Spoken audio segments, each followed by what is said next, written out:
there any solutions to this problem? Do you have any advice to students to gain high efficiency English study in general and high IELTS results in particular? What was your inspiration to study after English study? What is your learning background? Are there any differences between backward education system and other English students? Okay, I think we'll. Yeah. What was this? We'll go way back to that second question. The second one? Yeah. What was the second one? Are there any difference between backward education system and other English studies? The second one? Yeah, because I just answered the first question again. We can go way back to that second one. Yeah. The second question was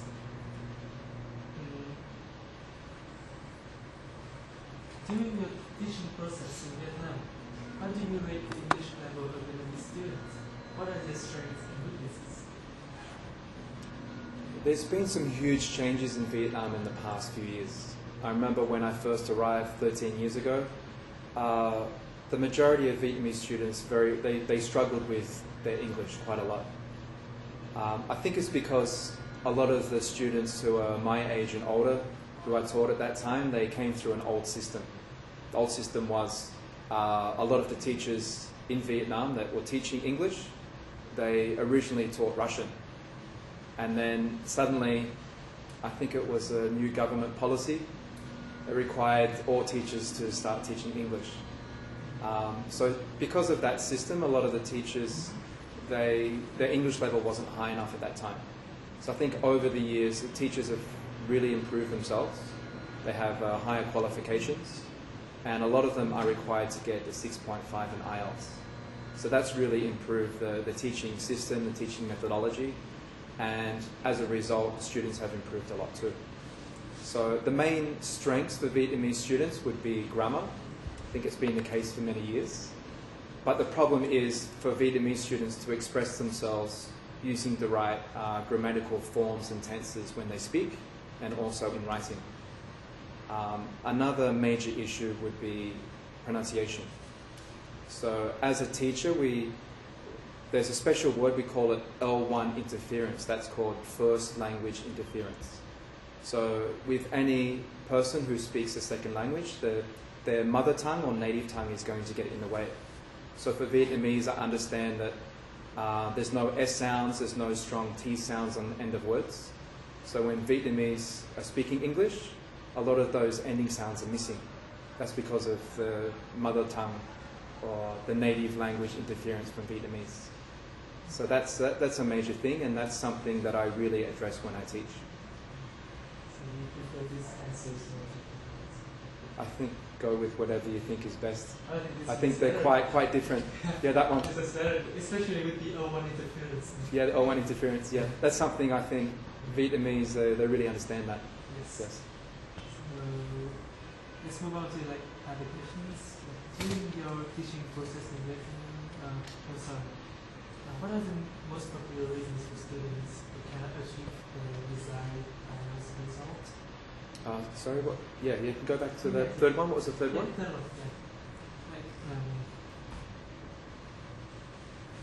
yeah. In your opinion, what are the most popular reasons for students who cannot achieve the desired IELTS result?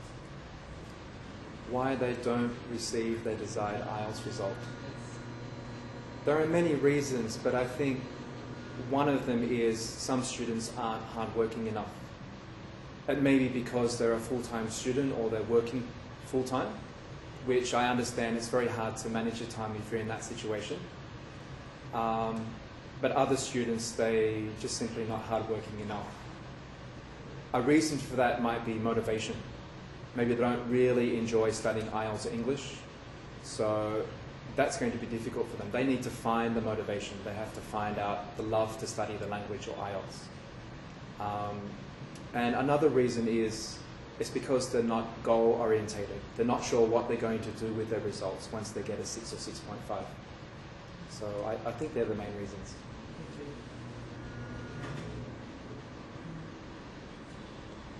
Do you have any advice to students to gain high efficiency in English study and high IELTS results eventually?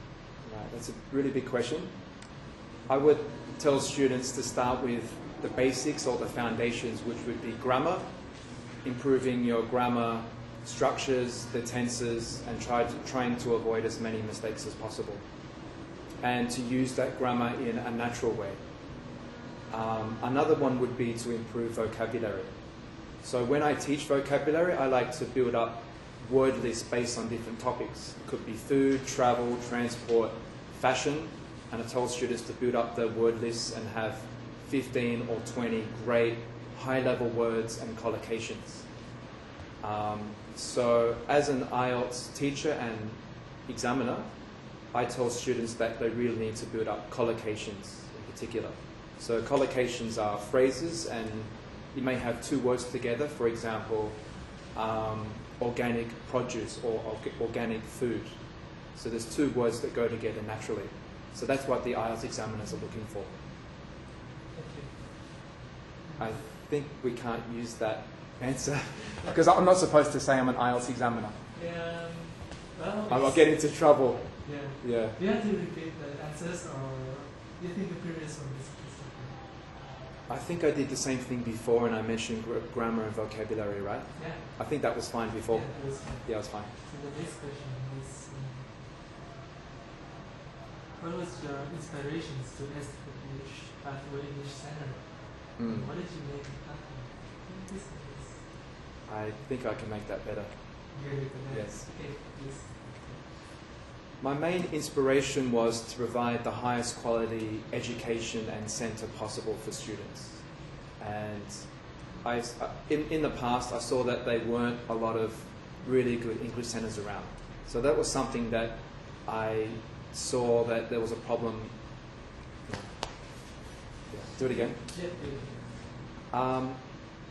That's a very good question. Firstly, I really wanted to develop pathways and provide the highest quality education possible for students.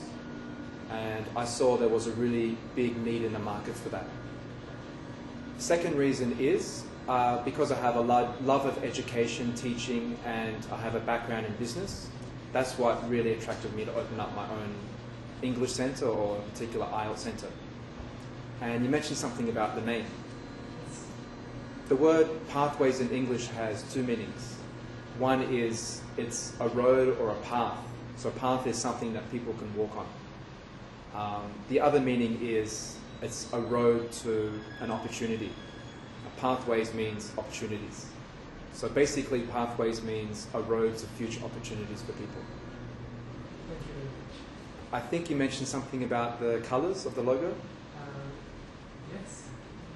But that is the next question. That's the next question. Okay, we'll cut that, yeah. Yeah. So I cannot help but notice there are blue and yellow on the logo of Pathways. That's right. Are there any hidden meanings behind this? Yes, there are some hidden meanings, in fact. So you know that colour in marketing plays a very strong role. Yes. I selected yellow because it's symbolic of wisdom. And gold in many cultures also symbolises opportunities or success. The blue is calmness or patience. So together, when you have the gold and the blue, it means students have to be patient. They have to work through what they need to do step by step to reach their future goals. So that's the meaning behind Pathways. Thank you very much. Are there any differences between pathway education systems and other universities? Yes, the first reason is the teachers. We have 100% native teachers. They're all qualified and they all have at least 3 years experience. And we work together as a team. So we run workshops together and we give each other a lot of advice and a lot of support. The second reason is the curriculum. So for each level that we have, our team works hard to put together the best course book possible. We add PowerPoint slides, handouts, and any other extra materials to help the students. So for each course, it's tailor-made for that level. With a lot of other centres, they'll just get the course book and then give that to the teacher and say, go into the classroom and teach it. But we don't want to deliver that. We want to deliver something that's, as I said, more tailor-made for that level. And the third reason is the class size. So instead of having over 20 students in the room, we will have a maximum of 15 students. And in some cases, like the IELTS 7.0 course that we offer, we have no more than 12 students. Thank you very much. So the next question is about the one-to-one modules. Is it preferable? I think what I said before was quite good about the time frame and everything. Yes. And we want to the next one. So this question is about how did you deal with the obstacles, the difficulties, when you have encounters before? I think I did answer that before, right? No, you mentioned that you have a lot of experience and then you managed to get over those difficulties. Yeah, I think that the answer was fine. Okay. Yeah.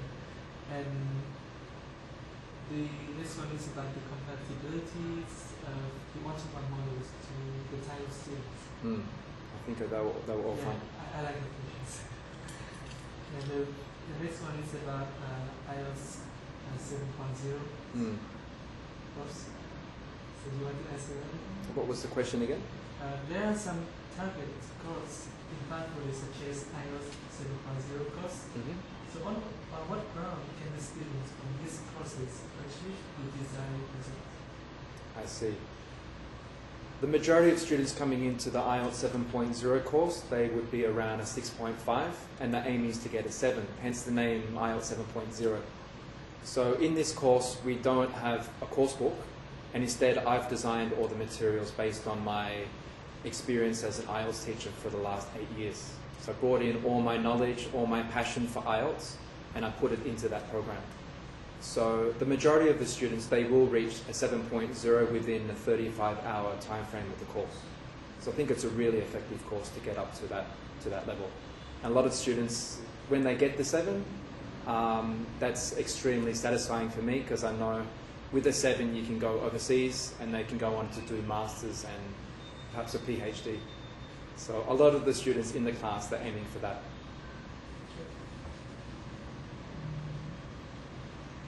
The next question is, do you notice any differences in the English level of the students from the past 12 years of your teaching? And are there any improvements in IELTS results? I think I answered that before, but I can't remember. Me too. Please the final questions, and you did it all right. Right. Yeah. I can try that one again anyway. Yeah, sure. I would say there's huge improvements in the level of Vietnamese learners of English in the past 12, 13 years. Especially with children now, when I speak with them, I can see that the parents have a very long-term plan for kids to reach a 6.5 or 7 by the time they're about 17 or 18. So learning now starts at a very young age. And I think that's great, because when you study a second language, it's really important to study at a young age. So you become really familiar with the language and you can express yourself more naturally, and also the pronunciation is a lot closer to a native speaker. For IELTS, I can see that's the case too. Students are studying a lot younger. Actually, some parents, they're encouraging their kids to study when they're about 12 or 13, which I think is just a little bit too young.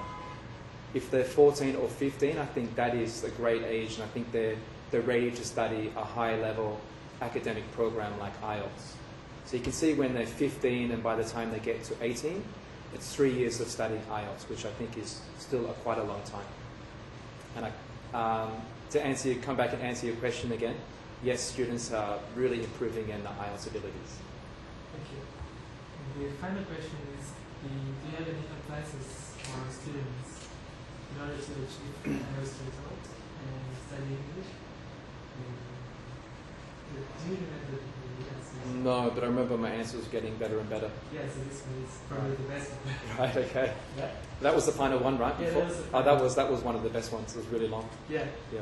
So thank you very much. Okay, thank you. Today. Thank you. And have a nice day, and wish you the career get better and better every day. It's a great opportunity to be here, and it's been a great interview. Thank you. Thank you. Còn cái phần 3 để em nói về cái của file của anh. Phần 3. So there's a Tự nói. so in this part you Cái này là have bảo to cái run it. So story about your life. My whole life. Just like Okay. I'll pick out some parts. Okay. Shall we begin? My name is Matthew Kershaw, and I'm from Australia. I've been in Vietnam for the past 13 years, and for that whole time I've been teaching. There are many different areas that I've taught in. Started teaching children for about 2 years when I first arrived. After that I started to teach general English to adults. That progressed to corporate training for different companies, and then I got into IELTS training, which I fell in love with. I thought I was, when I first started teaching IELTS, I thought this is something that I really love to teach. And I saw there were huge opportunities in that. After that, I was working at a university in Vietnam, and I was there for about 4 years. And within that time, I studied MBA and received the, come back a little bit. When I was at the university, I was also studying part-time. I received my MBA. So after that time, I opened up Pathways. So Pathways is a combination of my business knowledge and also my knowledge in education. Can maybe add one more thing? Yeah. Yes. One more thing? Yes. And Pathways has now been successfully running for the past 4.5 years.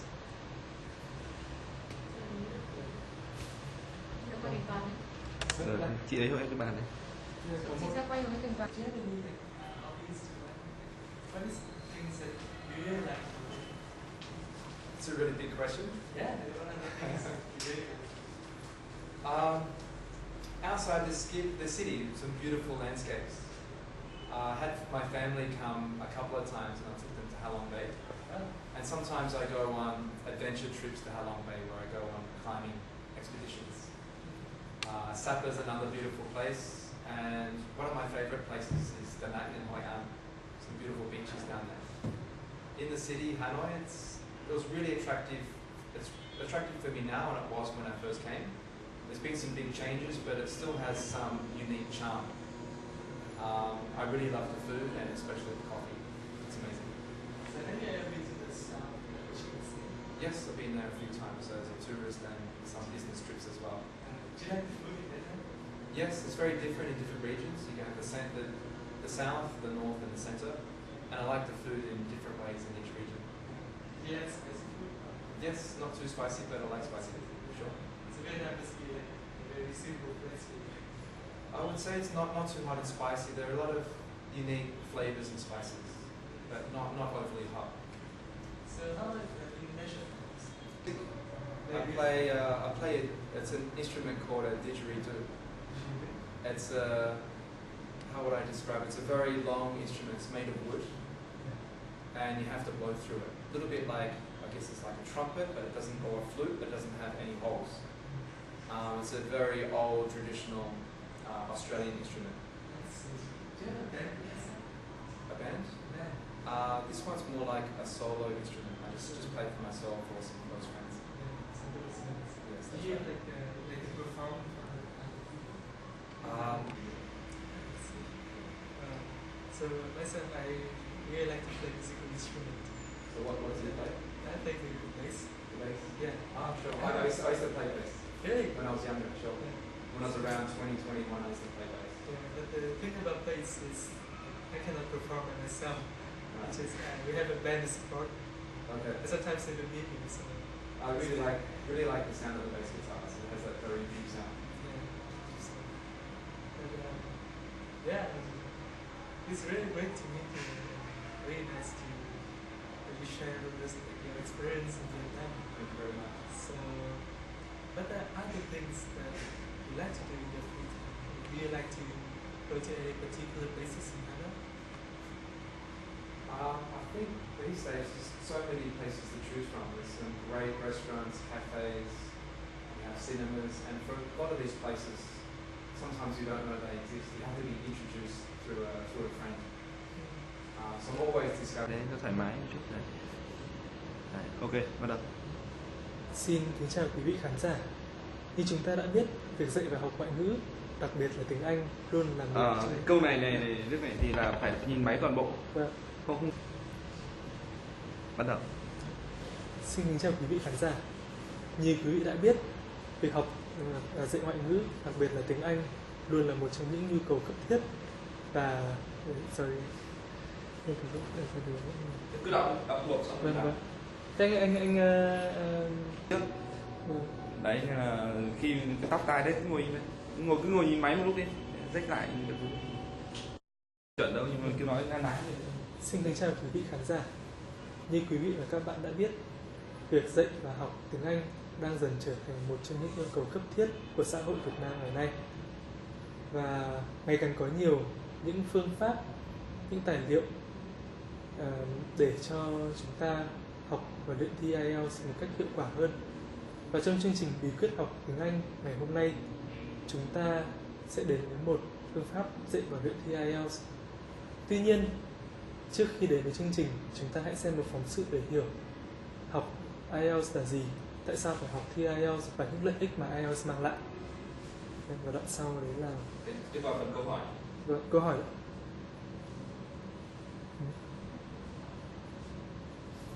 Xin chào anh Matthew.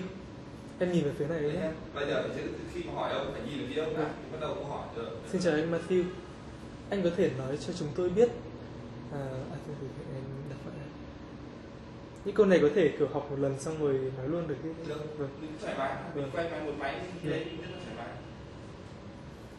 Anh có thể chia sẻ rõ hơn cho chúng tôi về việc tại sao anh lại trở thành giáo viên tiếng Anh tại Việt Nam không? Khi giảng dạy, anh nhận thấy trình độ tiếng Anh của học viên Việt Nam ra sao? Và điểm yếu và điểm mạnh của học viên Việt Nam là gì? Những nhược điểm này có giải pháp để khắc phục không anh?